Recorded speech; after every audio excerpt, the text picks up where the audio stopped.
So, cool thing happened this week. We ran out of dog food. It doesn't sound cool at the beginning, but as the story progresses, you'll be like, oh, this makes sense. This is why he thought this was cool. But we ran out of dog food, and because we ran out of dog food, we had to go to the store.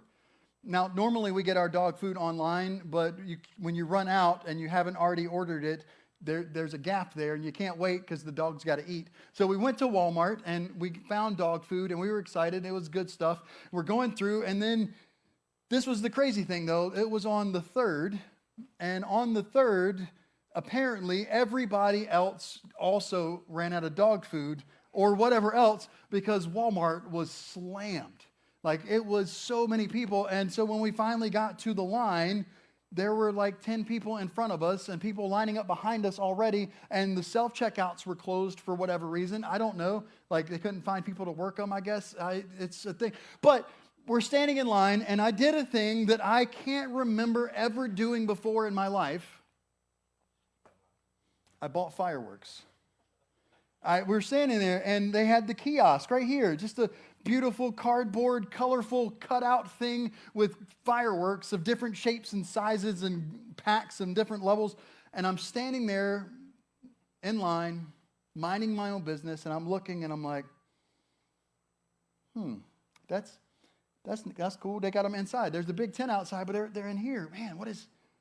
And I start looking, and I see that there's a $12 pack of fireworks that have the snakes in them. You know what I'm talking about? The snakes, it's a little disc that you light it, and it grows, and it grows. And I was like, those are so cool. I would pay $12 just for snakes. Now, I know that in North Carolina, the fireworks aren't the same as they are in other places. They don't go massive. They don't go big. They're just basically fancy sparklers. I was cool with it. I was like, cool, fancy sparklers sounds awesome. My kids have never seen fancy sparklers in our backyard. We're going to get some of these. And so I got some, and the only real choice I had to make there was, do I get the $12 pack or the $24 pack or the $85 pack? I went with the $12 one because it's the one that had snakes, and I love snakes. And I'm going to tell you, it's awesome. My kids enjoyed them. It was great. But it goes through, and it tells you, hey, start at the top, work your way down, and it kind of be like you get that grand finale at the end. I was like, sure, it's all just sparks. It will be fine. It'll be okay. But I did. We did the snakes first. Everybody thought it was cool. Right, Pippin? Yeah. Millie says right. And that was great. And we've got some more of those. I can't wait to do those again. Cal, I got some for you, buddy. Don't worry about it. But we're going through, and everything's got cool names. It's like Swamp Fire and burnt pancakes, and then we got to one that was called Morning Glory, and I open up the box, and it's 5 different sparklers that look like they might possibly could be bottle rockets. Now, I know we're in North Carolina. I know they're not bottle rockets, but I got really excited for just a second because when I was a kid, my aunt would go to South Carolina and buy bottle rockets and bring them back, and we loved them. We thought they were the greatest, but they weren't bottle rockets. They were just sparklers, and they had this paper on the top. That was the wick, or the fuse was this paper. So I lit the paper I stuck them on the ground, lit the paper on the first one, went to the second one, the paper went out. I was like, okay. So I went to the next one, I lit it, and the paper started burning away, but it didn't catch. And then finally the third one caught, and I was like, oh, I know what to do here. I don't have to think about it. I don't have to make any good choices. I know what to do. When you've got a sparkler and it's already lit, you can use it to light the other sparklers. Brilliant. I'm thinking, oh, I'm the smartest person ever. So I grab this molten lava and begin to light the other ones and quickly realize that morning glories are not sparklers, even though they look like sparklers. Like, it is shooting off chunks of... I got a spot on my finger that I don't know will ever turn colors again because it's just there. And so I reach out and I grab it, and I burn myself really significantly for the moment, though it's gone away now. Because I've learned, if you burn yourself, do nothing to it. Just let it be, unless your skin's falling off, then go to the doctor. But don't put it under water, don't put it on ice. That just prolongs it. Just let it be. That's a free tip for you. So I did that, but I made that choice. I grabbed it, and I go, oh, and then I start to walk away, and I'm still holding it. I'm like, what am I doing? I throw it. But the kids had a great time. It was super fun. Nobody got hurt. We were all sitting there because they're North Carolina sparklers. There's nothing to worry about. It's just shh. And so after we did those, I put the next one out, and it's a tube, and I'm like, oh, this is cool. Oh, that's so good. And then we get to one that's called Chill Out. Let me tell you, when you get to Chill Out, You need to be chilled out before you light it. Because this one looks like one of those that's up in the sky, but it's right in your face. It's like, I was like, oh my gosh. Scary, right, Pippin? Yeah. Amelia's over there too. But yeah, we were not expecting it. We were not ready for it. Now, I tell you this because I want to share this slightly embarrassing moment of that choice that I made when I quickly grabbed that Morning Glory. When I learned that Morning Glories are not the same thing as the sparklers that you get from the Dollar Tree, and you're like, yay, I can write my name in the smoke. No, it's not the same. Morning Glories are dangerous. And I find that in life, sometimes we make choices that we don't think about, and they bite us. We make choices that we don't put any time and effort and energy into, and they get back to us. And then we got to stand in the bathroom later looking at our finger and looking in the mirror and telling ourselves, what were you thinking? You knew it was different. Why did you make that choice? Why did you do that? And maybe it's not something as simple as sparklers for you. Maybe it's something bigger in your life. Maybe you're even at a point right now where you don't feel like you can even look in the mirror because you don't like what you see, because it's not where you thought you'd be at this point. It's not where you hoped you would be. Well, if that's you today, then I want to share something with you. We're going to be in the book of James. Chris started this series 2 weeks ago before we had served together Sunday last week.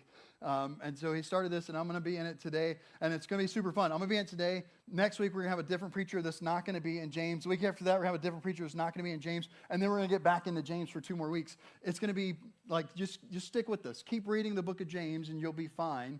But we're going to be in the book of James, and I'm excited about it because James has a cool story. Because James, who wrote the book of James, is actually the half-brother of Jesus. He is the son of Mary and Joseph together.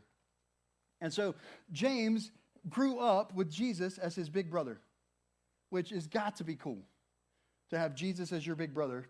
But he didn't believe that Jesus was the Messiah. He's like, that's my brother. I don't know what you're talking about. But then Jesus started doing stuff like walking on water and raising people from the dead and then getting up from the dead himself. And James was like, I see what you're talking about.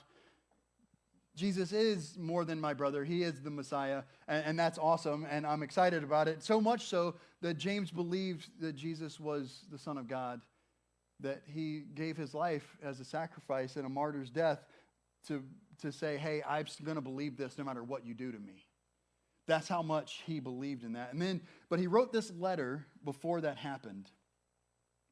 And so we're going to dig into James. We're going to be in James chapter 1. And if you got your Bible, you can turn there. If you don't have a Bible with you today, there's a shelf out in the hallway, lobby, the foyer, well, I don't know what you call that, in the other room, where you can get a Bible. We've got them stacked up there. You can use it for today. If you don't have one at home, you can take it home with you. If you've got the Bible app on your phone, that does a good job too. And also, we'll put it up on the screen for you. So no excuses not to read the Bible today. But this is what James says. Starting in verse 19. It says, my dear brothers and sisters, take note of this. Everyone should be quick to listen, slow to speak, and slow to become angry, because human anger does not produce the righteousness that God desires. Therefore, get rid of all moral filth and the evil that is so prevalent, and humbly accept the word planted in you, which can save you. Have you ever been on a road trip where you stopped and you had kids with you, and you go to the gas station and you say, hey, you guys grab a snack? My family likes to go up and see the rest of my family lives in Williamston, which is about 3 hours north on 17. And about halfway, just outside of New Bern, there is a speedway that is like the biggest speedway in North Carolina, I think. It's maybe not Buc-ee's big. I've never been to a Buc-ee's, so I can't comment. But it is the big old truck stop speedway. And they've got rows and rows of snacks. And we go in, we're like, everybody grab a snack. And then we wait. And we wait, and we wait, because they got to go, look, well, do I want chocolate, or do I want fruity, or do I want salty, or do I want something off the roller grill, or do I just want a Slurpee, or do I want water, or do I even want a snack? I don't think I want a snack. No, I do want a snack. I'm going to go, oh, let me get over here. Let me go look. And it's just, there's 4 of them. I got 4 kids, and so it keeps going. And finally, you're like, all right, guys, come on. We got to get to grandma's house. We just grab a snack. Just grab some. But it's important. They're like, Dad, wait a second. Don't rush me. I got to make sure that I pick the right snack because I got to get something that I really like, but none of my siblings do, so I don't have to share.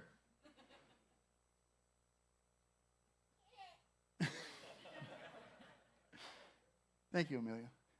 And so we got to do that, and you got to do that. But here's the great dichotomy of life.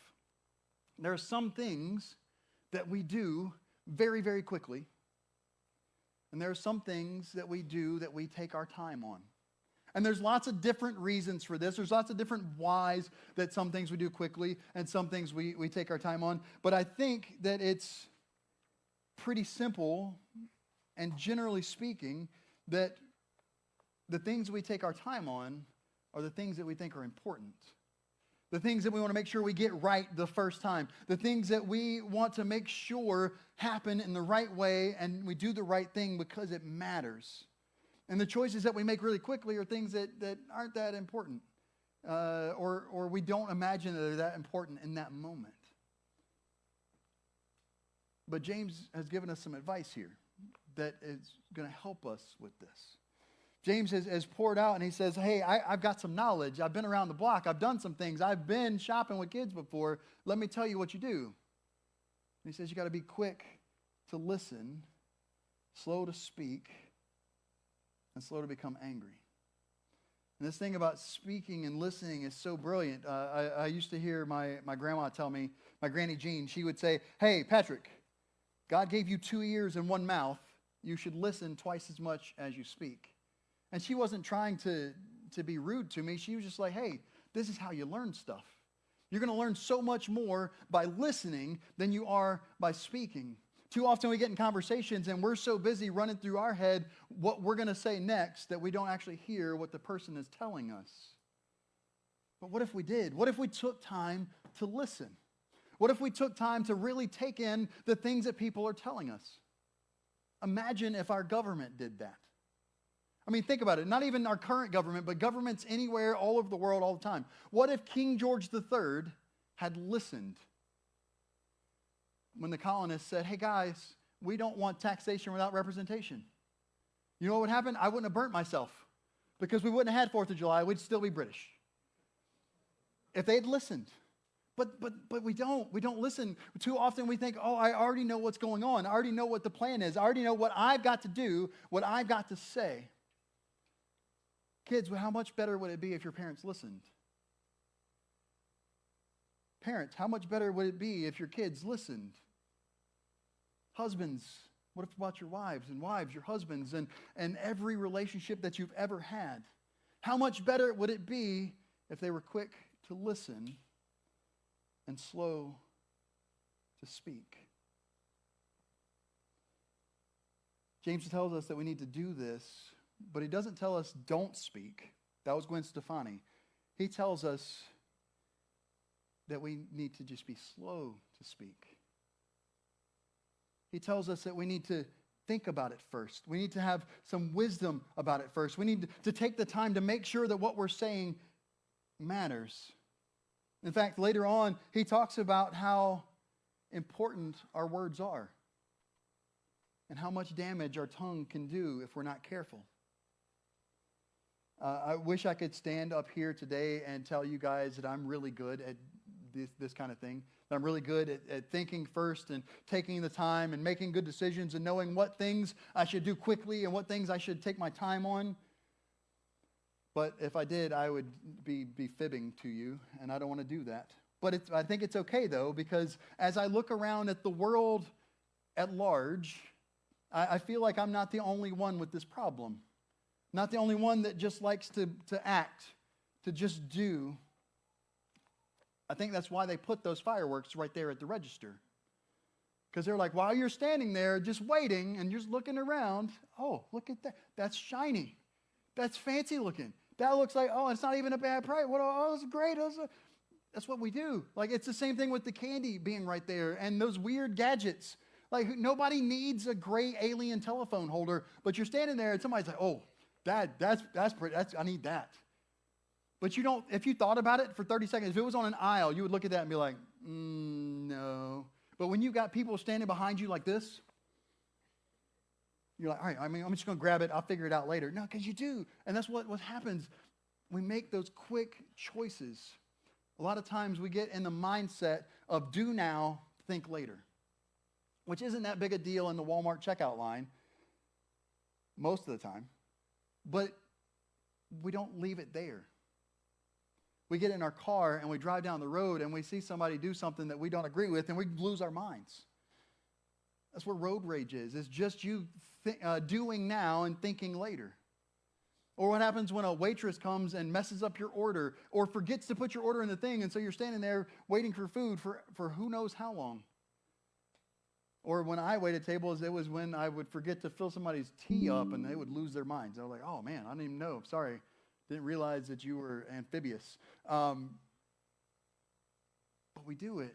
But we don't leave it even in those small places. We do it in our relationships. We do it in the way we interact with people. We'll act now and think about it later, and then we're like, oh, what did I do?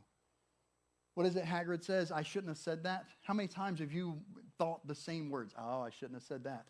Should not have said that. Or don't raise your hands on this one, but how many of you have weekend flings or one-night stands that you just wish had never happened? How many Vegas marriages only last 72 hours? We get in that do now, think later mindset, and when we do, it just never really works out, does it?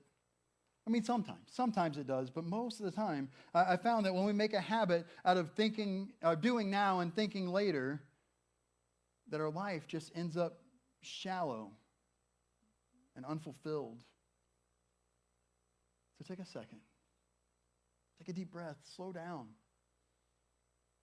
Listen for that wise counsel. Listen for that good judgment. Be quick to listen, slow to speak, and slow to become angry. I think it's very interesting that James jumps straight to anger here. That James jumps straight to, oh man, don't just listen to stuff. Don't be running off the mouth all the time. Oh, and don't get angry very quickly. Because I find that typically anger is not a thing that we choose to do. It's not like we wake up in the morning like, today I'm getting mad. This is going to be great. Today I'm going to be so mad. It's going to get mad all the time. I'm going to find something to be angry about. It's going to be awesome. No, we don't do that. I mean, unless maybe you're a professional wrestler, but that's all play acting anyway, so it doesn't matter. So we're going to go through, and we're going to get angry, but we're going to get angry and not be in control of it. We're going to get angry because it's the knee-jerk response to what is the word I put here? To a displeasurable situation. That's why I don't normally say displeasurable, so when I saw it, I was like, I don't know what that word is. To a displeasurable situation. That's what we do. That's what anger is. We're just like, oh, I'm angry. I can't believe that did that thing to me there or to that other person, and you just get mad. And it's really just a stopgap. It's a bridge to while you're trying to figure out, well, what am I supposed to do next? What's the next thing that I'm supposed to do? I'm mad now, but I can't just stay mad. I got to do something with that anger. But James is still talking about quick and slow. He says, be slow to become angry. You ever notice that anger is just one letter away from danger? Doesn't make any sense because they don't rhyme. You don't say danger. Though you might now. But it is. It's just one step away because anger is dangerous. I don't actually think that's why they're spelled the same, but I like it either way, and you're going to remember that. But anger is that emotion that is just there. We don't seek it out. We don't look for it. We don't go, man, I hope that happens today. We're always frustrated with our anger. It's that short fuse. It's that quick decision. You know, the Bible actually says a whole lot about anger over and over again in different places in the Old Testament and the New Testament. Jesus talks about it. Paul talks about it. In fact, in Ephesians chapter 4, verse 26, Paul says, in your anger, do not sin, which I think is great because James was just saying, hey, be slow to anger because when you're angry, you can't have the righteousness of God, or it doesn't lead to the righteousness that God desires for you. But I like that Paul tells us you can be angry without sinning. That's good because I enjoy watching Italian soccer, and I'm going to get mad when I'm watching a game. It's going to happen. There's going to be a call that I don't think is right, and I'm going to yell at the ref, but he can't hear me, and I get over it pretty quick, so it's okay, is what I tell myself. But it's okay to be angry as long as you're angry about the right things and for the right reasons and in the right way. In fact, Jesus himself got very angry. In the final week of his life, he comes into the temple and he sees all the money changers there. He sees the people that are selling doves and are selling lambs and are making a mockery of the things that God has set up for people to do. And he loses it. And he starts running over and literally flipping tables and yelling, "How dare you turn this place of worship into a den of robbers?" And he's just pointing at them. I mean, I imagine it was a very interesting sight for the disciples who had been spending years with him at this point and had never seen this. And they're like, "Oh, goodness gracious, you done lit something now. I don't know what's happening." But that's what he did. But his anger was righteous. His anger wasn't because he had been wronged. His anger was because God had been wronged. His anger was something that he knew that God would feel very strongly about. So it's okay to get angry. But get angry for the right reasons. Get angry because you choose to be angry because of an injustice. And then deal with your anger in a way that's constructive and God-honoring, not making rude hand gestures at the driver in the other car. We can't let anger control us. I think that's what this is all about. In fact, the rest of this passage in Ephesians 4 says, "Do not let the sun go down while you're still angry, and do not give the devil a foothold." Because anger that sits becomes a grudge. And the longer it sits, the worse it gets. So be slow to become angry. Because human anger does not produce the righteousness that God desires. So what is that? What is the righteousness that God desires? If we're supposed to be quick to listen and slow to speak, slow to become angry, so that we can have the righteousness of God. What is that? Well, let's look at what the next verse says. Verse 21 of James chapter 1. It says, "Therefore get rid of all moral filth and evil that is so prevalent, and humbly accept the word planted in you, which can save you." There you go. Easy peasy.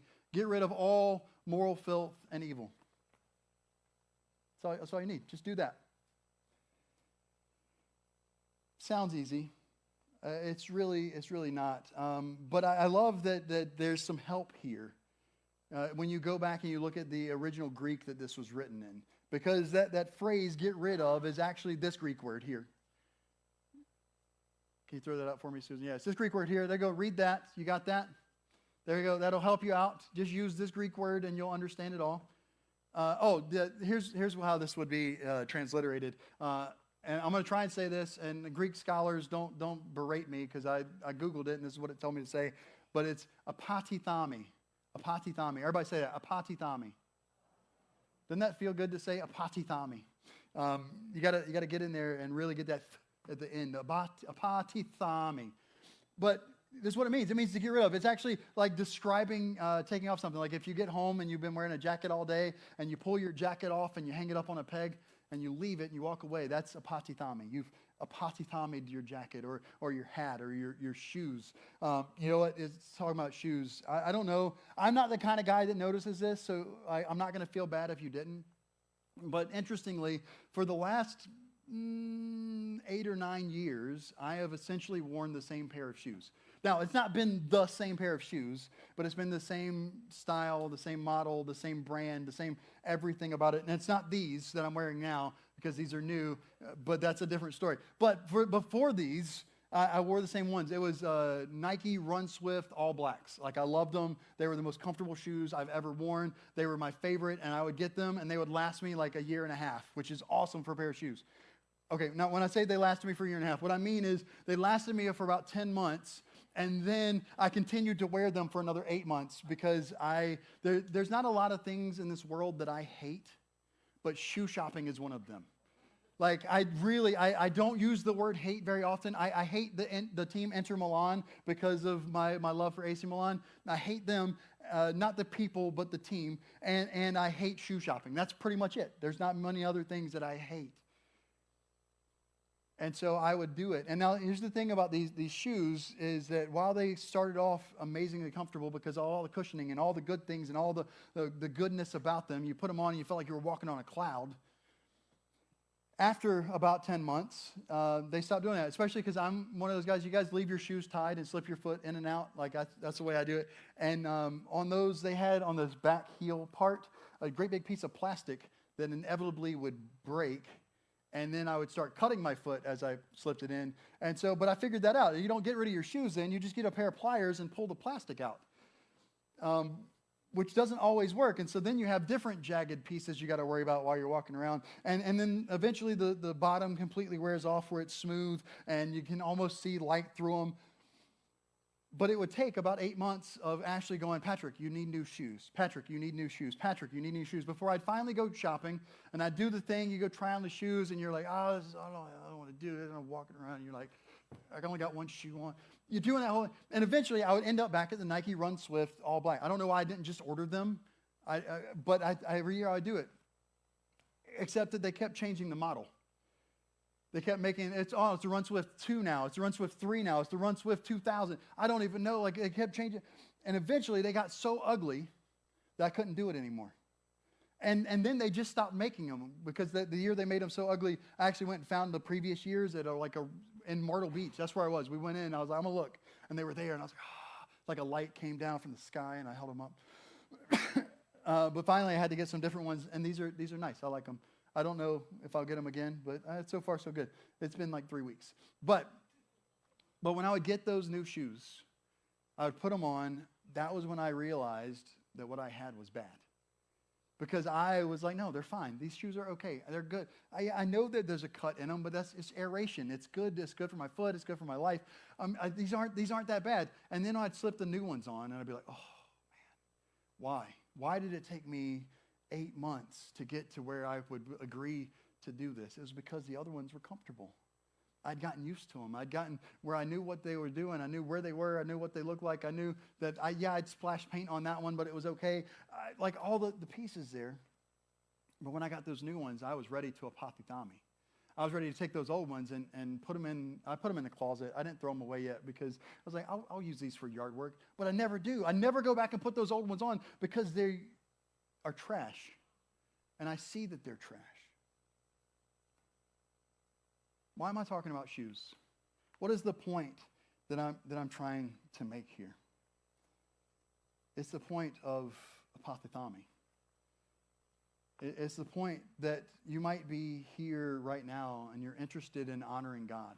You're interested in following Him. You want to do the things that He wants you to do. You want to live your life for Him. But you've clothed yourself in that old life. You've clothed yourself in trash.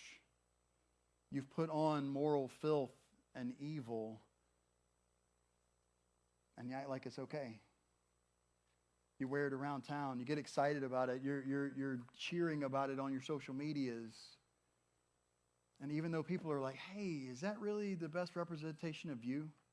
Is that really the best representation of God? You know what you're wearing right now. What you're doing right now is not right, is not good, but you're like, but it's so comfortable.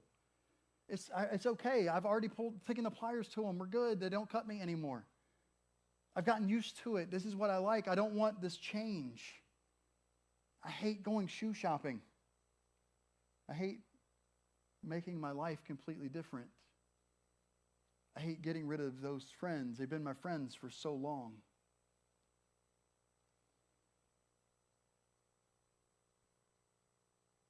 I just want to be comfortable. And I don't think I could find this comfort anywhere else. What if I told you that I could give you some new shoes? What if I told you I could give you something where you could get rid of that clothes that you're wearing, that moral filth and evil, and you can put on something that's going to fit better? Something that's going to make you your real self, your true self. Something that will make you look snazzy and do like my kids do when they get new shoes and strut. Because that's what you do when you get new shoes. You gotta work them out. I can give you that. You ready for it? Here's your new shoes. Right here. The Word of God. This is where you put on and get rid of filth and evil. This is where you learn how to listen first and speak later. This is how you learn to be slow to become angry and to have an anger when you do have it that is a righteous anger. It's the Word of God. And it's a little bit of an abstract thought. If you're new to church, if you're new to Christianity, but I want to take a few minutes. I want to talk about what that means and how you put that on. Let's go to the next verse in James chapter 1. So verse 22. It says, "Do not merely listen to the word and so deceive yourselves." Do what it says. "Anyone who listens to the word but does not do what it says is like someone who looks at his face in a mirror and after looking at himself goes away and immediately forgets what he looks like. Whoever looks intently into the perfect law that gives freedom and continues in it by not forgetting what they have heard but by doing it, they will be blessed in what they do." You see, James tells us moral filth and evil is something we should take off, something we should apatithami. But he also says that the Word of God is worth putting on. And I want you to understand that when James talks about the Word of God, like I'm holding up the Bible and I'm saying here, and I think that's right and that's good and that's important. But when James was writing this letter, this didn't exist. There was the Old Testament, there was the law of Moses and the prophets and the poems and all those things, and that was good, and it's still good for us to look into because it still tells us a lot about who God is. It tells us about the things that we should be doing. It tells us about how we should live our lives and how we should worship Him. But James was also talking about the fact that the apostles and the disciples were going out and were sharing this new word. Sharing about Jesus, sharing the gospel and the good news, sharing all of those great things. James was talking about the word that you can receive as you meditate in prayer.